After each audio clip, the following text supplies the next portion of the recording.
Hey, what's up guys? It's Devilicious here from server 121, and today we are going to have a little bit of fun exploring the castle that you are trying to build in the Infinity Kingdom. Now, this is a special shout out to the creative designers and the developers that have spent a long time actually building a graphically pleasing experience. And I've got to say that there is a lot of the graphics that potentially you as a player, or if you're interested in playing Infinity Kingdom, you may take for granted, but there are some small things that I've found along my journey or along my path that I think is really nice. First things first, I want to take a look at the farm area. This is where you gather resources, and this is where you'll get resources throughout the day, which will help you to increase your castle level and also your technology and other building levels as well as trained troops. Now inside this area, you can see here, for example, in the lumber mill, there are some animals that are sitting amongst your lumber mill and farm.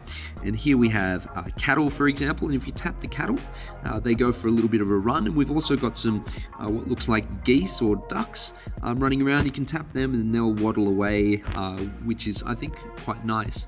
I do like that the windmills slowly turn on the farms, and that the saw on the lumber mill is sporadically kind of spinning, which I think is pretty cool. There are cattle pretty much everywhere across the farming area, except up near the smeltery. I've never seen cattle roaming around in the smeltery area, but I do like this little tiny area here. We've got a little bit of a guard set up with some walls protecting our smeltery, which I think is quite cute. Next, I'm going to have a look at the harbour. Now, for those that don't know, the harbour is where you essentially go on a voyage and you can get a whole bunch of really cool stuff, and you can send out the ship for a 12-hour period of time, and it will potentially bring back some immortal fragments and other bits and pieces, including some speed ups as well. And I do like the little guy down here in the harbour who is looking after the harbour on a regular basis. He does walk around and yawn from time to time because he's obviously tired of walking back and forward.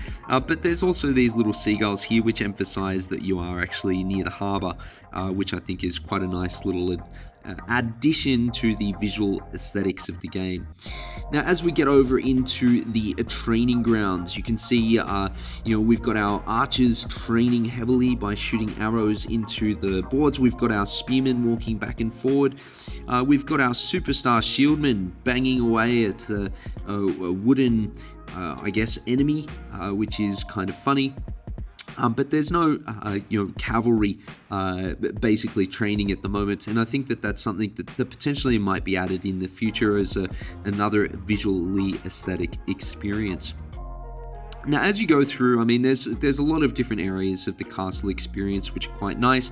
I do like the golden hammer as you're completing building upgrades. I do like that you've got different animations for different areas of the castle. I do like that the resources do wobble around to encourage you to tap, including the dragon cave icon there as well. And also this here is where you can access announcements and also daily talks. And if you see any of my videos, feel free to drop by and give me a like or a comment there as well inside the daily talks area. Last but not least, and this is something that I stumbled across by accident, obviously just kind of tapping around and playing around, there is a little whirlpool here on the left hand side inside your castle, which is quite cool. You can simply tap on that and that will actually take you to this kind of cute little back-end IK studio area. Here you can see the design and operation team. We've got Rango, Moose, Shelley, Tintin, Daniel, Jennifer, Joy, and Formery kind of running around creating some cool design operation ideas. And then as you go through different areas of the design and operations studio, you can kind of see different little characters running around as if they're working in the background to make the Infinity Kingdom special. I do like the little characters here, which I think is quite cool. And down the bottom left hand corner, you can simply tap into the C++ area. This is the bug team, and you can see that there's a lot of people working on bugs at the moment. You've also got the art and UEDC team, which are constantly working on art as well for the game and trying to make the game more beautiful than ever before. And I do like this cool little green screen down the bottom here. And last but not least, a special shout out to the music team, the game audio team, that have done a great job at putting together some incredible audio that does actually achieve a really nice experience for players that are playing Infinity Kingdom as well. Big thanks to all the developers that have spent a long time actually working hard on making a very beautiful game.